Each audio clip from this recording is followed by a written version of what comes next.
South Africa beat Sri Lanka in the first T20I by 28 runs. A convincing victory from South Africa overall.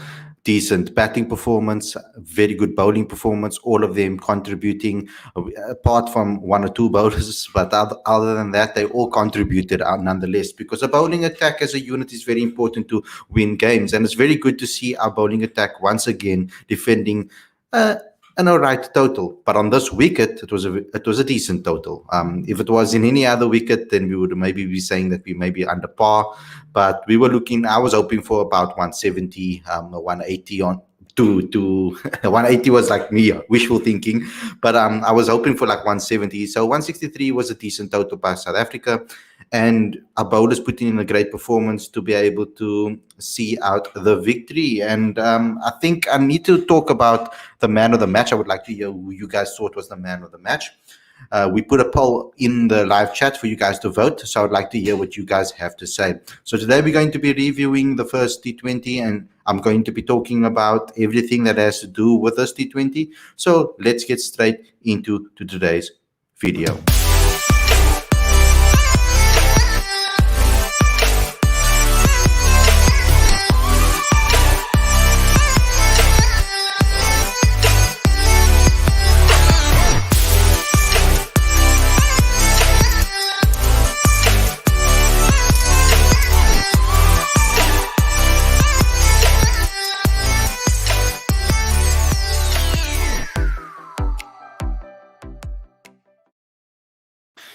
Hey guys, welcome to Cricket Fanatics Magazine, and this is your review show. I'm your host Khalid. I'm here with Hano, and today we're going to be talking about everything that has to do with the first T20 between Sri Lanka and South Africa. A very convincing win from South Africa. I think a very overall good performance. I think we batted really well, I feel. Unluckily, Quinton de Kock and Reza Hendricks couldn't push on to get their half centuries.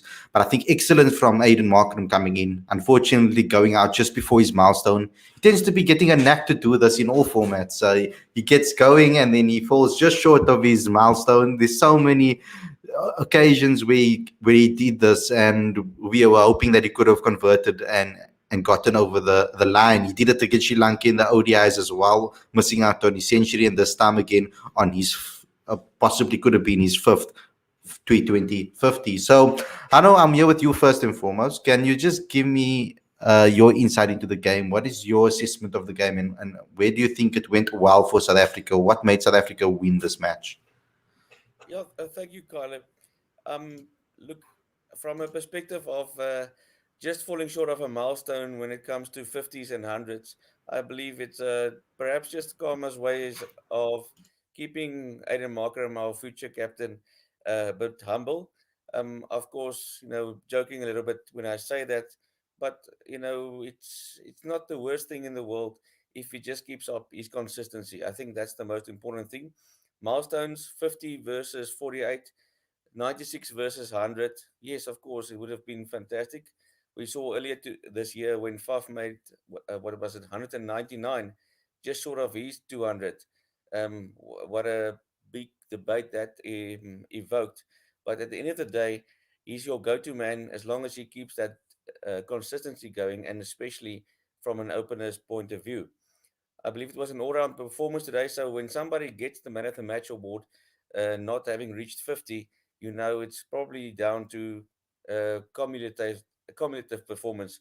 But I think the standout player and my man of the match for sure was Maharaj, who made his debut in T20 cricket, if you can believe it. And his amazing figures of 1 for 19, including the first ball in T20 international cricket, was just a pleasure for a long-suffering Protea fan. I know Maharaj was excellent. Let's talk about his captaincy a bit, because we were a little bit worried about when Temba got injured who's going to take the captaincy. But I think that the World Cup selection and the World Cup announcement of the squad made it pretty clear who would possibly be captain if Temba's not around. So with Keshav getting a call up before he even made his debut, that was an obvious point towards that direction.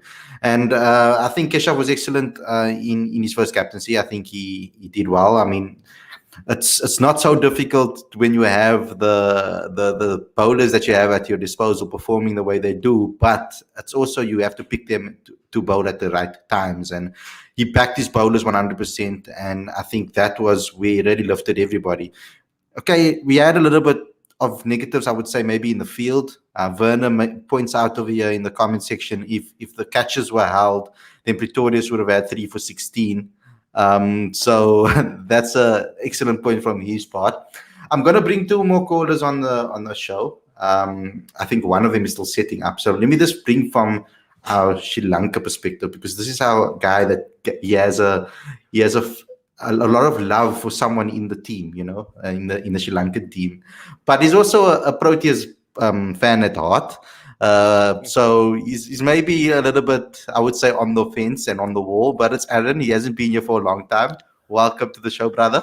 I was literally on for the ODI series, but we shall move on, Khalid. No, obviously, not the greatest of results that for Sri Lanka. I am here in my South Africa shirt for those who can't tell. I don't think it's appearing on the screen, but my boy Wanindu Hasaranga. He is making a charge for that number 1 T20I bowling ranking spot. Sensational yet again, 2 for 23. Brilliant, has one of the most lethal googlies in all of cricket. So Wanindu did us proud, I think, today, as a Wanindu Hasaranga fan, president of the Wanindu Hasaranga fan club. But great performance from South Africa, and in particular, Aidan Markram. Absolutely fantastic today. Absolutely love the way in which he rotated the strike. And if you have a look at his stats, he scored 16 runs in boundaries and 32 from 1s and 2s. So he actually scored 32 from 30 balls. That is an absolute masterclass in T20I strike rotation. So Aidan Markram take a bow. Keshav Maharaj as well. What a debut. First ball in T20I cricket, taking a wicket, aggressive, proactive with the captaincy. All in all for the Proteas, an excellent night's worth of cricket. And I know Aditya would have been very happy with that stat. And I I did it as a tribute to our colleague, Aditya Mehta. Yeah. So we gave Aditya off for the weekend because he's had a hectic couple of months. And I just thought that we can, he said he's going to go away. So I said, no, take off, take your time, be away from everything and recharge, because we've been hectic. I mean, yesterday took so much energy out of us, like the World Cup announcement and everything and the press conference. So much happened yesterday, and our guys need some time to rest. So thanks to you guys for coming on the show as well, because I really like to hear your opinions always. We're going to bring Tsepo on the show as well. He is ready. Guys, they've been calling for you, brother. They've been asking for you. Me? The fans have been calling for you. The fans, the squad, yes. Because they know. They saw the win coming today. They knew it was coming, boss. Yes. Okay, so what's your thoughts on the match? I've asked everybody now. Anu gave some excellent insights into particularly Maharaj and the way he performed. He was very impressed with him. What is your thoughts on the Proteas' performance? And also, when you saw the team sheet, it just shows us sometimes, because when I saw the team sheet, I was like, huh? Why is Rassi not playing? Why is this person not playing? And you always have that as a fan, because fans, generally speaking, are never going to be happy with the starting 11. Like, there's always something that's wrong with it. I don't know when I've ever been happy with everybody in the starting 11. But I think Rassi had a slight niggle. I think that's the reason why he didn't play. I'm not 100%. They must obviously confirm that later on and let us know that. But that is a hint that I've gotten. But from your perspective, where do you think there can be improvements? But first and foremost, what did you love about this? What I love about this is something that the Premier League and football has shown me, is that you need squad depth if you're going to win trophies. And what we've been doing now is we've been generating and really working on squad depth. And I like that that's the point of what the selectors are trying to do. I like that they stuck to their guns, and they made the difficult decisions to leave out the superstars, and they were like, we're going to build with these guys. We have faith in these guys. They back the boys. And what it's done is now, when someone big, there's no one that's like, if they're gone, the team's not going to survive. Because we still had a decent performance without the likes of David Miller and Quinton de Kock. And when they came back, they did great. Also, someone that's been flying under the radar, Reza Hendricks, he's just been there doing his job, getting the runs, not getting 50s or anything and stealing the show. But, I mean, look at his T20 performances recently. I haven't been like, oh, this guy. I haven't been calling for his head. So I'm very, very impressed. And I mean, like, also the way Bjorn Fontaine just, you know what, we're gonna hoy into the squad. Like, I'm sitting back like, where's George Linder? You know, turns out this guy wasn't like, you know, he was considered as an all-rounder, and there's weird cryptic chats there, but like Bjorn Fontaine has an opportunity to step up here, and he's not doing too badly. And Pretorius also fantastic with bats and ball. He wasn't in for long, but I mean his few runs there were very important. So yeah, I mean, what more could you ask for from the batting side? I didn't get to watch much of the bowling though. It's been a hectic week for me as well. But yeah, we won the game and we were good at defending totals. I don't back us chasing, guys. I won't lie. But yeah, we're good Yeah, at defending totals. it is something I know that I picked up is that I'm a bit uneasy when we're going to chase totals. I think the freedom of knowing that we can just set the total that we want really lifts their spirits and allows them to just bat freely. Whereas when they're chasing, I think they get a little bit hogged down or in them heads, and I need to just open that and free that up. But from your perspective, I would like to ask you actually when Temba comes back into the setup and when the likes of Rassi is fit again and to get selected, who misses out here? Because when I looked at the lineup, Keshav batting at 7 is a little bit too high, don't you think, for him? Yeah. Oh, are you asking me or I know. oh, sorry. I know. Yes, go. Thank you. Well, as you know, as it goes with best practice now, we've seen, at least for the last couple of decades, that a team in white ball cricket or pajama cricket that doesn't bat down to number 8 is definitely going against the grain. So, regardless of who we choose, if we do not bat down to number 8, we really are going to set a precedent for that to be successful, because it hasn't really been done before in terms of T20 cricket or in the 50 over format since the professional era. So I'd like to maybe just go back to winning recipes in terms of just going to look at what made previous teams successful before going down to the individuals. It's really important that we know the strengths of South African cricket and all round success recipes. It would be very, I would think, be very cocky to ignore those lessons learned from the past, both from a South African and from a World ODI or T20 perspective, lessons learned. We have to bat out to number 8. We have to have, from a South African perspective, at least 2 class all rounders in there. Or if that's not the case, we need to compensate for that by making sure that we've got absolute world class either spinners and bowlers to to counteract that. I simply do not see us having prolonged success by batting down to number 6 and having iffy a long tail going down from 7 onwards. It really scares me and it gives me anxiety to the brink of unnecessary heart attacks from fellow Protea fans, I'm sure. Aaron, you're not the person to like to talk about maybe dropping people, etc. You're a very positive type of guy that speaks about everybody individually. But if you had to bring Rassi back into this setup and also Temba Bavuma, who would you pick to fall? Who would lose out in this particular setup that we currently have? That's a really, really difficult question. That is an incredibly difficult question. I think we'll start with Temba because he's a top order batsman, and I completely understand Seppo's point, but it would have to be Reza, wouldn't it? Let's be honest, because Aidan Markram has been absolutely fantastic. He's been brilliant, whether he's at 3, 4, he has done his role to absolute perfection. So it's harsh, but it is, it's a results game. Temba is the captain. He would have to make way for Temba. In terms of Rassi, again, that's a really, really difficult one because do you get rid of Heinrich and put Rassi? Yeah, as Seppo says, probably yes. Then, in fact, all 3 of you started nodding. So, yeah, I do like Heinrich though. As I said, I was a Titans fan. We're no longer the Titans. He played for RCB, but I think for me it would be those 2 to go if it was up to me. But it isn't. Can I also just say about Janneman as well? What does everyone think about his omission from the T20 squad?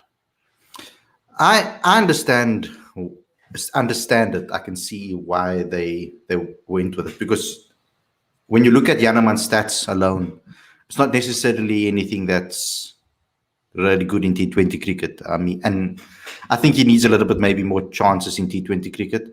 I would have liked to see him in the setup instead of an extra seam bowler on the bench, because I don't think we need another two extra seamers waiting to play, basically, Andile and Lazard. So I think, because I don't think we'd utilize Andile at all in this particular setup if that's going to happen. Although it does look from the selector's point of view that they'd rather go with an extra seamer all-rounder than a spinning all-rounder, which is baffling for me, because I think I would have went in reverse. I would rather went with another spinner all-rounder than with another seam all-rounder. Look at And England.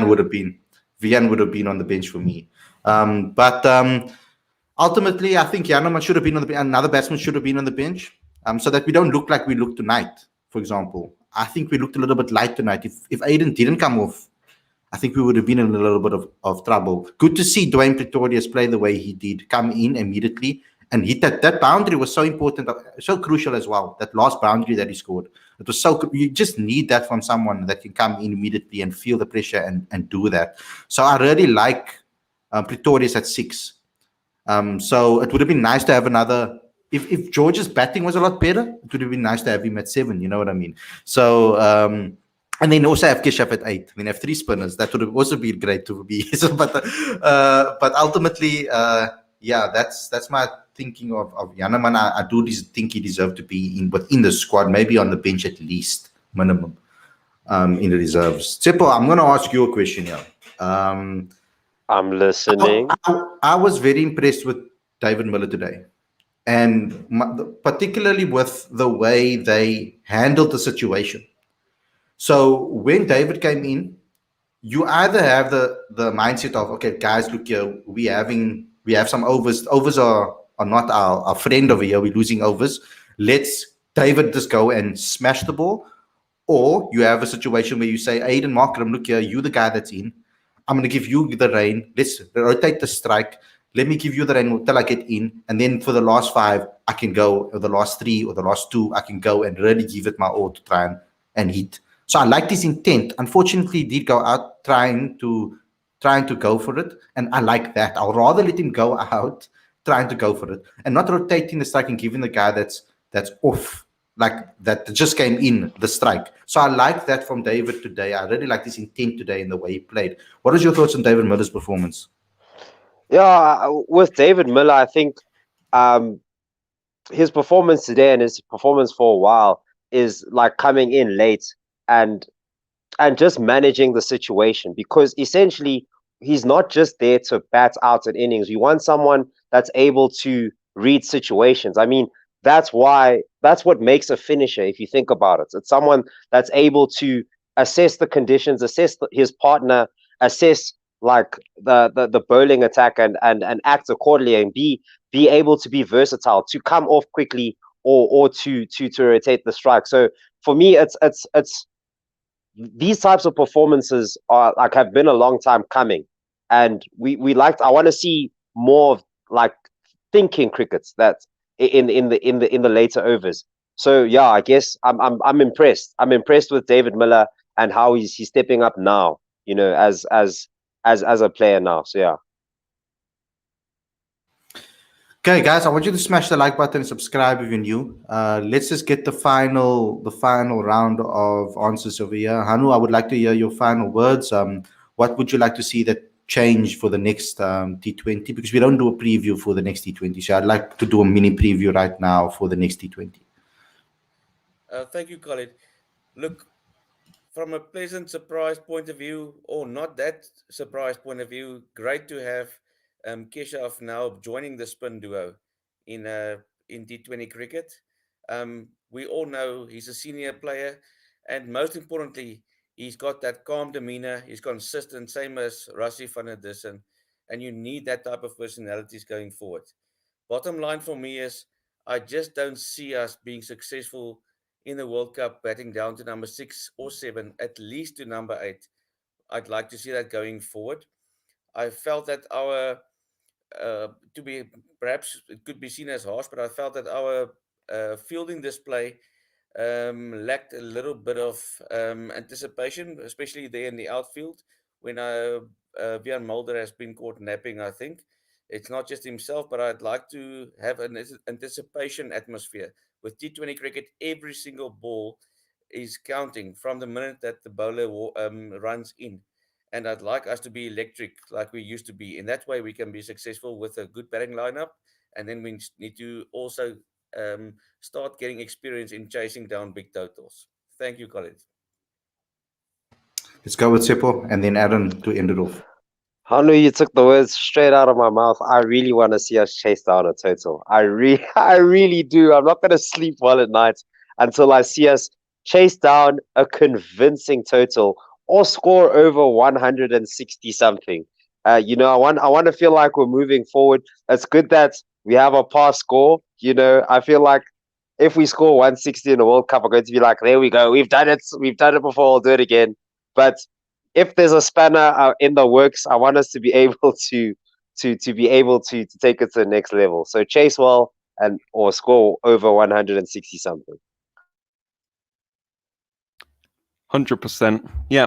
Seppo and Hannah have said it perfectly in beautiful South African accents as well, may I just add, boys. But in terms of, I'll give a little bit of a word on Sri Lanka, actually, just to offer something different for the final one. In terms of Sri Lanka heading into that second T20I, I'd also like to see them chase. I want to see that. I want to see, if Sri Lanka can chase down a big total as well.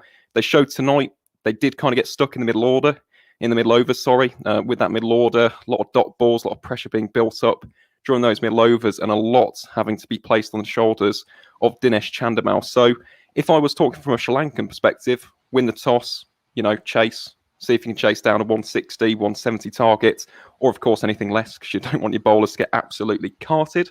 But yes, in terms of Sri Lanka as well, just more control in terms of the bowling. I felt like they bowled quite a few deliveries in the slots, allowed some easy singles as well with the strike rotations. So yeah, lots needs to be changed for Sri Lanka, of course, but it's T20 cricket. It's an unpredictable format. Anything can happen.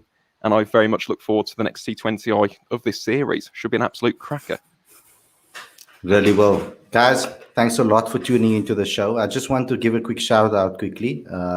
I'm starting a new thing. So there's something, extra bit of entertainment for everybody. We every single Friday evening at about 9 p.m. we'll be having a soccer show. So we have started a new channel with a couple of guys. So football, sorry, for the guys that are not South African. So football, for the guys that are South African, it's the ball that you kick with your feet. I prefer the word football. I don't know why. Same. So football, it's a football show. It's called Friday Night Football. We just talk about all things football. If you guys want to join in and come have some fun, it's just for hobby and it's just fun to unwind on a Friday evening. If you guys want to come on the show as well, you guys are there.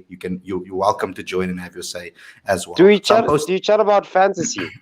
We're going to talk about fantasy. We're going to talk about Premier League. I'm there. So yeah, so just to all of you guys so that you know, you can head over there and subscribe. I just posted it in the live chat, the link to our first video, so you can go ahead and do that. So thanks a lot for everybody for tuning in. Don't forget to subscribe to Cricket Fanatics Magazine monthly. The monthly magazine comes out every single month. It's obviously, and every single issue is free.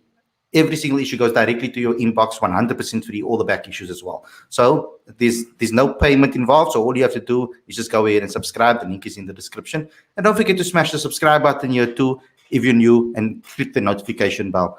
Thanks to everybody for all the support that you've given us over the last couple of years and continuously do that. We're going to be bringing you a lot of more shows going forward. The podcast show on Sunday evening will most likely be, are we playing again on Sunday? Okay, so we won't have a podcast show then on Sunday. We'll do a review for the podcast show on Sunday. Unfortunately, it will be like a mix basically, and we'll talk about Tahir and all of those things. I'll try to get the journalist that wrote about Tahir on the show as well. I'm going to ask him. He might be busy, so let's just see if he is available to come. But thanks a lot for watching, everybody, and we'll see you guys again on Sunday with another Sunday podcast / review show. Take care, everybody, and enjoy your weekend. Cheerio.